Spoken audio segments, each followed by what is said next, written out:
Aproximadament a 2:15 de la nit del passat dissabte, els Mossos d'Esquadra, alertats per un veí, van haver de desallotjar una festa il·legal que s'estava portant a terme a l'interior d'una casa del carrer Harmonia de Berga. Segons fonts oficials, un grup de 20 joves van entrar dins de la casa, que està situada al número 7 del carrer, i van disposar-se a fer una festa en horari restringit pel toc de queda.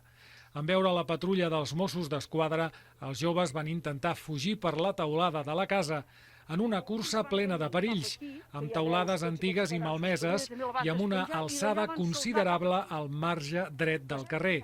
La intenció dels participants a la festa il·legal era passar de casa en casa per les teulades fins a arribar a una zona més baixa, on hi ha horts, i poder escapar-se per evitar els Mossos d'Esquadra. Els agents van poder eixampar a 2 menors d'edat. Una vegada identificats, van ser traslladats a les seves cases.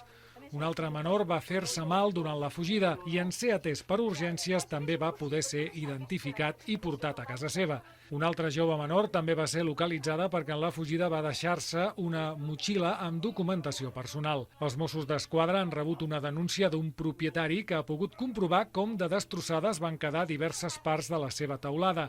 Les fotografies mostren danys que representen una bona xifra de diners i que, sumats a altres teulades, pot comportar als pares dels menors d'edat haver de rascar-se la butxaca. Aquestes problemàtiques derivades de les cases deshabitades del barri vell de Berga es van repetint periòdicament, amb ocupacions per la força, tràfic de drogues i també festes no autoritzades en habitatges buits, que se sumen a la manca d'una política enèrgica i contundent per poder acabar amb una especulació immobiliària que ha afectat a la zona del barri vell de Berga des de fa més de 20 anys.